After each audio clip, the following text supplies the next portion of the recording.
Touted as the future of green travel, but are electric cars a realistic option for those looking to get around the capital?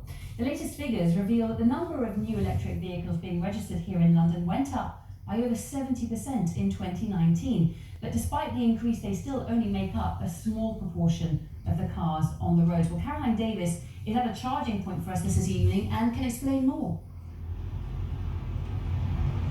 Alice, if you were looking to move to an electric vehicle, you would be looking out for these rapid charge points. Now, these ones have just been installed. They say that in about half an hour they can give you about 80 miles. If you look down here, this is part of a big infrastructure push, not just here in London, but across the UK, to try to have more charging points for electric vehicles. And the idea is to give people more confidence if they do decide to make that switch over to electric.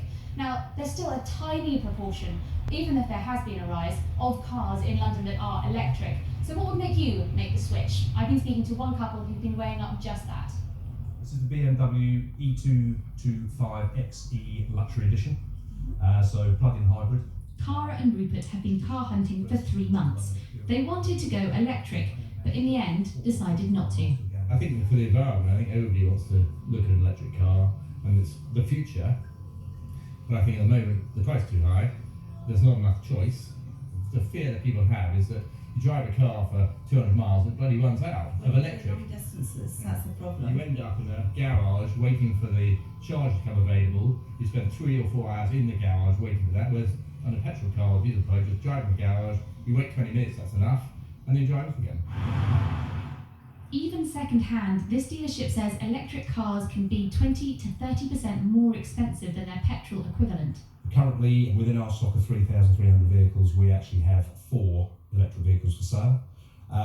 Reason for that, lack of supply in the marketplace, and we're just not seeing the demand either. So we're not really seeing consumers coming in and asking for electric vehicles. But Cara and Rupert are optimistic that maybe their next car might be electric. I think in the next couple of years it will be the time to buy an electric car, probably not today, but in the course of the next couple of years technology will be better. Moving forward, it's the right thing, isn't Yeah. it? Definitely.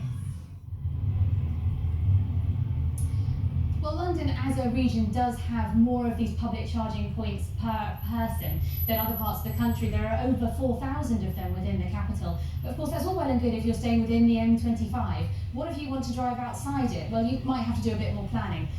These sorts of charge points, there's only about 150 of them if you decided to go to Cumbria, for instance. I spoke to the Secretary of State for Transport earlier about whether people's fears about having enough charging points were valid. My own experience of driving an electric car, it's not been valid, and certainly in London there's a huge number of charging locations available. I think it's in some ways it's a psychological concern, but nonetheless I think we need to almost over-provision it so that people know that it will never be a problem, and that is what this government's so determined to do. Now, it's worth bearing in mind that on average it takes people in the UK between 1 and 15 years to change their car. So these sort of changes might be a while in the making. Caroline, thank you. Lots more to come.